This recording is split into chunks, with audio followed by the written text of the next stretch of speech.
দেশে ও প্রবাসে বসে আজকে যারা আমাদের অনুষ্ঠানটি উপভোগ করছেন তাদের সবাইকে প্রীতি ও শুভেচ্ছা জানিয়ে শুরু করছি সমাজের সুবিধা বঞ্চিত প্রতিবন্ধী মানুষের অংশগ্রহণের অনুষ্ঠান আমরাও পারি।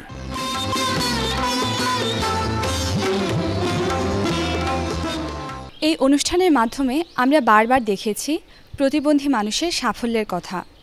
এ পর্যায়ে আমরা দেখব বাংলাদেশ প্রতিবন্ধী কল্যাণ সমিতির উপর ভিত্তি করে একটি সচিত্র প্রতিবেদন। বাংলাদেশ পরিসংখ্যান ব্যুরোর হিসেব মতে দেশের মোট জনগোষ্ঠীর শতকরা প্রায় 10% মানুষ প্রতিবন্ধী। এই বিশাল জনগোষ্ঠীকে জনশক্তিতে রূপান্তরিত করার ক্ষেত্রে অর্থাৎ প্রতিবন্ধী ব্যক্তিদের ক্ষমতায়ন ও পুনর্বাসনের জন্য এই ফাউন্ডেশন বেশ কিছু কর্মকাণ্ড পরিচালনা করছে। প্রতিবন্ধীরা এ সমাজের, এ রাষ্ট্রের, তাদেরও আছে 8-10 জন মানুষের মতো বেঁচে থাকার অধিকার, আছে সুশিক্ষা সুস্বাস্থ্য পাবার অধিকার। সেই মানুষটি যখন শিক্ষার আলোয় আলোকিত হয়ে ওঠে তখন কোনো প্রতিবন্ধকতাই তাকে দাবিয়ে রাখতে পারে না। মানুষ মানুষের জন্য, জীবন জীবনের জন্য, আর এই জীবনের প্রয়োজনে মানুষ কত কিছুই না করে থাকে।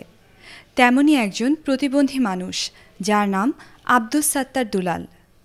তিনি নিজে প্রতিবন্ধী হয়েও প্রতিবন্ধী মানুষের ভাগ্য উন্নয়নে নিরলসভাবে কাজ করে চলেছেন দীর্ঘদিন ধরে।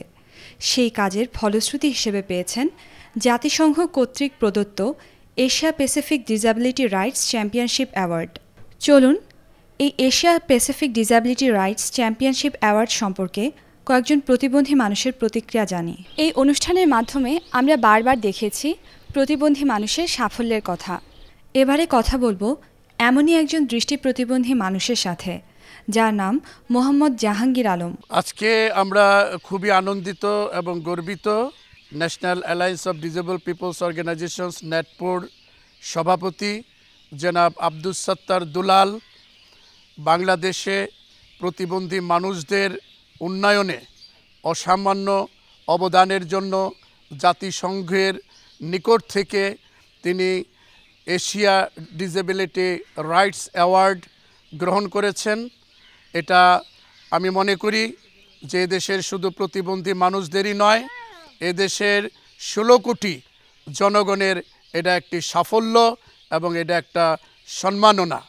কাজেই আমরা এই সম্মাননা এবং এই সফলতাকে আমরা অনুসরণ করে এদেশে অসহায় এবং দরিদ্র দুস্থ প্রতিবন্ধী মানুষদের উন্নয়নে একযোগে কাজ করব। আর প্রতিবন্ধী মানুষদের জীবনযাত্রার মান উন্নয়নের সাথে সাথে তাদের অধিকার নিশ্চিত হবে, তাদের মর্যাদা বৃদ্ধি পাবে এবং বাংলাদেশ সর্বোপরি বিশ্বের কাছে একটি মর্যাদাশীল উন্নত দেশ হিসাবে পরিচিতি লাভ করবে। এই দিনটি উপলক্ষে আমরা জাতিসংঘকে আমাদের কৃতজ্ঞতা জানাই। কথা বলছি একজন দৃষ্টি প্রতিবন্ধী মানুষ মোহাম্মদ জহিরুল ইসলামের কাছে। তার কাছে জানতে চাইব এই ফেলোশিপ অ্যাওয়ার্ডটাকে আপনি কিভাবে দেখেন? এই ফেলোশিপ অ্যাওয়ার্ডটা শুধু প্রতিবন্ধী না, শুধু আমরা যে বাংলাদেশের 1.5 কোটি প্রতিবন্ধী তা না, বাংলাদেশের 15 কোটি মানুষ, বাংলাদেশ সরকার সহ সবাইয়ের জন্য এটা একটা বিজয়। এবং এটা যে আমি কত খুশি হয়েছি তা আমি ভাষায় প্রকাশ করতে পারবো না। শুধু লক্ষ্মীপুর থেকে আসছি আমি এই অ্যাওয়ার্ডে এবং পাওয়া যেই আব্দুস সাত্তার দুলাল যে সম্মান পেয়েছে তাকে সম্বর্ধনা দেওয়ার জন্য, তার সাথে আমি সেই খুশিতে অংশগ্রহণ করার জন্য। আমরা জানি আপনার একটি সংস্থা আছে, তো একজন দৃষ্টি প্রতিবন্ধী হিসেবে সংস্থাটি আপনি কিভাবে চালাচ্ছেন? কথায় বলে ইচ্ছা থাকলেই উপায় হয়। আর আমরা যখন প্রতিবন্ধিত শিকার, তখন অন্য প্রতিবন্ধীদের কি সুবিধা অসুবিধা আমরা বুঝি। এই কারণে আমরা নিজেদের উদ্যোগে সংগঠিত হয়ে সমাজসেবার মাধ্যমে রেজিস্ট্রেশন নিয়ে আমরা সরকারের সাথে এবং প্রতিবন্ধীদের উন্নয়নে বিভিন্ন কাজ করতেছি। সেই সুবাদে আমি NETPO national alliance of disable people অর্গানাইজেশনের সদস্য এবং বাংলাদেশ প্রতিবন্ধী কল্যাণ সমিতির একজন পার্টনারশিপ। আমাদের কর্ম এলাকা লক্ষ্মীপুর জেলা, প্রায় 1000 প্রতিবন্ধী নিয়ে আমরা কাজ করি। আপনার কাছে জানতে চাইছি এই ফেলোশিপ অ্যাওয়ার্ডটিকে আপনি কিভাবে দেখেন? এই অ্যাওয়ার্ড বিবিকাজ আজকে 85 থেকে কাজ করে, প্রায় 27 বছর যাবৎ। তো এটা তার একটা স্বীকৃতি। 7 বাজে কাজ করে বিবিকাজের নির্বাহী পরিচালক বা প্রতিষ্ঠাতা পরিচালক হিসাবে অনেক অ্যাওয়ার্ড পাইছে আর কি, অনেক স্বীকৃতি পাইছে। কিন্তু এটা একটা বিশাল, সারা পৃথিবীর জাতিসংঘ থেকে বললে এটা সারা পৃথিবী বোঝায় আর কি। এই অ্যাওয়ার্ডটা পেয়েছে, এতে আমাদের প্রতিবন্ধী তথা সারা বাংলাদেশের মানুষের আমাদের একটা গর্ব যে আমাদের একটা বাংলাদেশও জাতিসংঘের কাছে এক ধাপ এগিয়ে গেছে, আমি এটা মনে করি, বা একটা পরিচিতি লাভ করছে। এই জন্য আমরা আজকে সারা বাংলাদেশের বিভিন্ন ডিস্ট্রিক্ট থেকে অনেক লোক তার পান ঢালার শুভেচ্ছা দেওয়ার জন্যে আমরা আসছি এবং সেটা আমরা কাজ সম্পন্ন করেছি। চলুন কয়েকজন প্রতিবন্ধী মানুষের কাছ থেকে এই অ্যাওয়ার্ড সম্পর্কে তাদের প্রতিক্রিয়া জানি। স্যার যে এত সম্মানজনক একটি পুরস্কার পেলেন, এ নিয়ে তোমার কি অভিমত? অ্যাওয়ার্ডটাকে আমি স্বাগত জানাচ্ছি। এই অ্যাওয়ার্ডটা আমাদের বাংলাদেশের উন্নয়নে প্রতিবন্ধীরা যে অবদান রাখছে তা দেশের মানুষ তা জানতে পারলো। আর এই অ্যাওয়ার্ডের জন্য আমরা প্রতিবন্ধীরা সবাই খুব গর্বিত, প্রাউড ফিল করেছি। এবারে কথা বলছি দিলরুবা ইয়াসমিন মিলির সাথে। মিলি, আপনি কোত্থেকে এসেছেন? আমি নরসিংদী থেকে এসেছি। স্যার যে এত সম্মানজনক একটি পুরস্কার পেলেন, এটা নিয়ে আপনার কি অভিমত? আমি তো অনেক অভিভূত, আনন্দিত, অনেক প্রস্ফুটিত, কারণ স্যার আমাদেরকে বিশ্বের সাথে পরিচিতি লাভ করার জন্য মানে আমি নিজে গর্বিত এবং আমাদের প্রতিবন্ধী যারা আছে সবাই অনেক সাহসী হবে। আমি আশা করি সবাই খুবই স্ট্রং হবে, মানে শক্তিশালী হবে। সবাই বুঝতে পারবে যে আমরাও মানুষ, আমাদেরকে সবাই যেন মনে করে আমরা ভিন্ন একটা জাতি। এখন মনে হচ্ছে আমরা সবার সাথে তাল মিলিয়ে চলতে পারবো, আমাদের অধিকার আমরা আদায় করতে পারবো, সব ক্ষেত্রে আমরা সাহসের সাথে চলতে পারবো। কথা বলবো আমাদের একজন জাতীয় ব্যক্তিত্ব, স্বনামধন্য ঢাকা বিশ্ববিদ্যালয়ের শিক্ষক, জাতীয় নির্বাচন পর্যবেক্ষণ পরিষদ জানিপপের চেয়ারম্যান, আরও বহু প্রতিষ্ঠানের সাথে সম্পৃক্ত আমাদের চেনামুখ প্রফেসর ডক্টর নাজমুল আহসান কলিমুল্লার সাথে। স্যার, আপনার কাছে জানতে চাইছি এই অ্যাওয়ার্ড পাওয়ার ব্যাপারটিকে আপনি কিভাবে মূল্যায়ন করছেন? সত্যি কথা বলতে কি, আমাদের এই শুধু বাংলাদেশ নয়, আমাদের এশিয়া প্যাসিফিক এই যে পুরো অঞ্চল, তার পক্ষ থেকে আমরা সবাই গর্বিত। আমাদের আব্দুস সাত্তার দুলাল ভাইয়ের এই অর্জনকে নিয়ে দীর্ঘ সাধনার বন্ধুর পদ বেয়ে তিনি আজকে এই জায়গাটায় উপনীত হয়েছেন এবং তার যে গ্লোবাল স্বীকৃতি সেটি এই অ্যাওয়ার্ডের মাধ্যমে তিনি আমাদের সবার পক্ষ থেকে অর্জন করেছেন। এই জন্যে আমরা তাকে অভিনন্দন জানাই। আমরা আশাবাদী তিনি তার এই যে মর্যাদা, যেই অগ্রযাত্রা সেটি অব্যাহত রাখবেন এবং তার উষ্ণিবে নতুন নতুন পালক এরকম সংযোজিত হবে।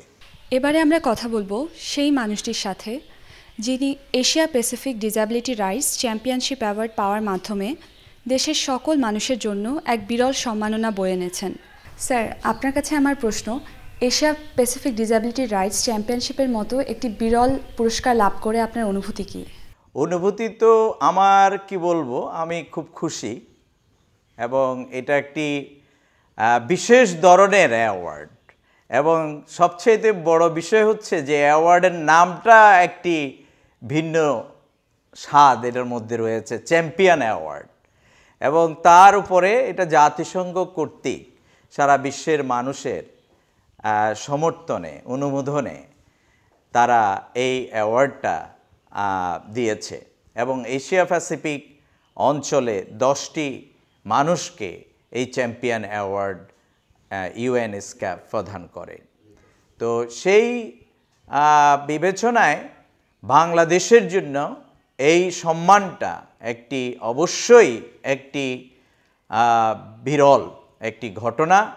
আমাদের দেশের অনেক উন্নত কর্মকাণ্ড আছে, তার মধ্যে এটি একটি কাজ যেটি প্রতিবন্ধী ব্যক্তিদের অধিকার, তাদের উন্নয়নে আমরা যে সারা দেশে যে অবদান রেখেছি, কাজ করে চলছি, আমার সরকার, আমি, আমাদের দেশের আরও বিভিন্ন প্রতিবন্ধী ব্যক্তিদের সংগঠন এবং সিভিল সুশীল সমাজের ব্যক্তিবর্গ, অন্যান্য উন্নয়ন সংগঠন এবং আমাদের বিভিন্ন যারা শুভাকাঙ্ক্ষী আছে, আমাদের যারা আমাদেরকে সমর্থন জানায় এবং আমাদের যারা শিক্ষক আছেন এবং বিভিন্ন ইউনিভার্সিটিতে আপনার শিক্ষকতা করেন, তাদেরও সমর্থন আমাদের এই অ্যাওয়ার্ডের পিছনে আমি মনে করি অনেক অবদান রেখেছে।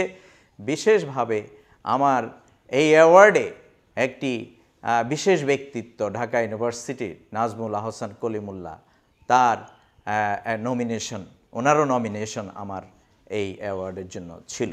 আমি ওনার কাছে কৃতজ্ঞতা জানাই, আমি রাষ্ট্রের মানুষের কাছে কৃতজ্ঞতা জানাই, আমার দেশের এই 16 কোটি মানুষের কাছে আমি কৃতজ্ঞতা জানাই। এবং এই অ্যাওয়ার্ডের মাধ্যমে আমি বলবো যে এটা বাংলাদেশ একটি বড় জায়গায় তার একটি অবস্থান করে নিতে পারলো এবং চ্যাম্পিয়ন হতে পারলো। প্রতিবন্ধী মানুষদের ভাগ্য উন্নয়নে আপনাদের পরবর্তী পদক্ষেপ কি হবে? এই অ্যাওয়ার্ডটা শুধু অ্যাওয়ার্ড নয়, এটা আমাদের উপরে কিছুটা দায়িত্ব। এই অ্যাওয়ার্ডের মাধ্যমে আমাদের উপরে জাতিসংঘে এই অঞ্চলের যে আঞ্চলিক কর্তৃপক্ষ অফিস UNESCAP, তারা আমরা মনে করছি আমাদের উপরে একটা দায়িত্ব তারা দিবেন। এবং সেটি হচ্ছে যে 2003 সাল থেকে, মূলত 2003 সাল থেকে আমাদের 2012 সাল পর্যন্ত একটা দশক শেষ হলো এবং হতে যাচ্ছে, এবং 2013 সাল থেকে 2012 সাল পর্যন্ত আরেকটি দশক আমাদের এই অঞ্চলের প্রতিবন্ধী ব্যক্তিদের উন্নয়নের জন্য এটা ঘোষণা অলরেডি হয়ে গেছে, যেটা আগামী জানুয়ারি থেকে এই দশকটির কার্যক্রম শুরু হবে। এবং এটাকে ইনচন স্ট্র্যাটেজি হিসাবে এটাকে বলা হচ্ছে। এবং এই দশকের কর্মকাণ্ড যেটা থাকবে, মেক দ্য রাইট রিয়েল, অর্থাৎ বাংলা যদি আমরা এটাকে অনুবাদ করি তাহলে সেটা দ্বারা এরকম, নির্মাণ করো সত্যিকার অধিকার। অর্থাৎ আমাদের দেশের প্রতিবন্ধী মানুষরা যেখানে বঞ্চিত, যেখানে যে জায়গায় ফুটপাত দিয়ে চলতে পারে না, প্রতিবন্ধীরা গাড়িতে চলতে পারে না, কর্মসংস্থান সঠিকভাবে পায় না, এবং পেলেও তারা সেই কর্মস্থলগুলো তাদের উপযুক্ত নয়, তাদের পরিবেশ সম্মত নয়। পাশাপাশি আমাদের দেশের মানুষের দৃষ্টিভঙ্গির একটা পরিবর্তনের ব্যাপার আছে, দক্ষতা উন্নয়নের ব্যাপার আছে। এবং প্রতিবন্ধী ব্যক্তিরা যে যখন ডিজাস্টার হয়, ঘূর্ণিঝড় হয়, কোনো দুর্যোগকালীন সময় পরিস্থিতির শিকার হয়, তখন প্রতিবন্ধী ব্যক্তিদেরকে কিন্তু তখন সহযোগিতা করার একটা সেখানে একটা ত্রুটি থাকে, একটা পরিকল্পনায় একটা অসম্পূর্ণতা থাকে। এই ধরনের বিভিন্ন ধরনের, অর্থাৎ এক কথায় যদি আমরা বলি, এটাকে যেটা বলা হচ্ছে যে নির্মাণ করো সত্যিকার অধিকার, যে এই যে নির্মাণ করো সত্যিকার অধিকার, ইংরেজিতে UN যেটা বলছে মেক দ্য রাইট রিয়েল, যেটা আমার এই বুকে এখানে লাগানো আছে, এটা আমাদের রাষ্ট্র থেকে আমাদের সমাজ কল্যাণ মন্ত্রী সেখানে অংশগ্রহণ করেছেন, সচিব অংশগ্রহণ করেছেন, আরও লোকজন অংশগ্রহণ করেছেন সেখানে। ওনারা জানেন এই কমিটমেন্টটাই হচ্ছে যে আমাদের আগামী 10 বছরের 13 থেকে 2022 সাল থাকবে এই কমিটমেন্টটা, যে আমরা নির্মাণ করো সত্যিকার অধিকার, এইটা নিশ্চিত করার জন্য আমরা আগামীতে কাজ করব। যেমন আমাদের বাংলাদেশে আমাদের যত প্রচার মাধ্যম আছে, আমাদের জাতীয় প্রেস ক্লাব আজ পর্যন্ত আমাদের উপযুক্ত না, আমাদের যতগুলো এই কর্মস্থল আছে, বিল্ডিং আছে, বড় বড় হোটেল আছে, দালান কোঠা আছে, এগুলো আমাদের প্রতিবন্ধীদের জন্য উপযুক্ত না। এবং এটা শুধু প্রতিবন্ধীদের ব্যাপার না, প্রতিবন্ধীদেরকে যদি আমরা উন্নয়ন থেকে বাহিরে রাখি, তার মানে আমরা দেশের 60% মানুষকে উন্নয়ন থেকে বাইরে রাখা হয়ে যাবে। অর্থাৎ পরিপূর্ণ উন্নয়ন 60% মানুষের হবে না। আর যদি প্রতিবন্ধী ব্যক্তিদেরকে যদি আমরা মনে রেখে, চিন্তায় রেখে যদি আমরা একটা পরিকল্পনা করি, তাহলে 100% মানুষ রাষ্ট্রের সেই পরিকল্পনা থেকে উপকৃত হবে। তা আমার ধারণা আমাদের রাষ্ট্র থেকে যারা প্রতিনিধিত্ব করেছেন তারা সেটা শুনেছেন, জেনেছেন, এবং তারা সেটা স্বাক্ষরও করেছেন, এই কাগজে করবেন, এবং এটার সাথে ওনাদেরই মতের ভিত্তিতেই সিদ্ধান্তটা হয়েছে। আমরা আশা করি আগামী দশকটা প্রতিবন্ধী ব্যক্তিদের জন্য উপভোগ করতে পারবো এবং সকলের কাছে এটা গ্রহণযোগ্য।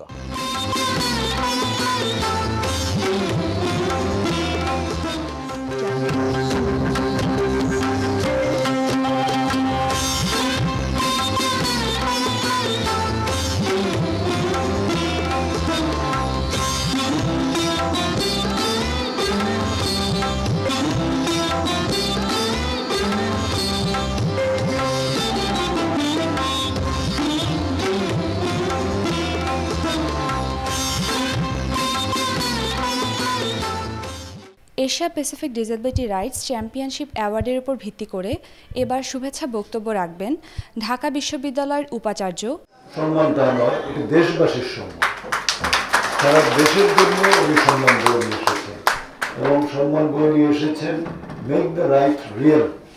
যে প্রতিবন্ধীদের যে অধিকারের কথা বলি সেই অধিকারগুলোর সঠিক বাস্তবায়ন, অধিকারগুলোকে সত্যে পরিণত করা, বাস্তবে পরিণত করা, সেই লক্ষ্যে তিনি যে কাজ করে চলেছেন আপনাদের সকলকে নিয়ে, সেই জন্য জাতিসংঘের এই মূল্যায়ন এবং এই পুরস্কার। তো যাই হোক, আমি আবার অভিনন্দন জানাই, আপনাদের সকলকে অভিনন্দন জানাই এই বড় ধরনের একটি আন্তর্জাতিক পুরস্কার পাওয়ার জন্য।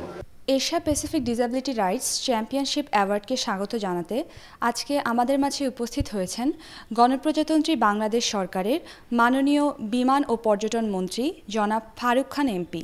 চলুন শুনি তার শুভেচ্ছা বক্তব্য।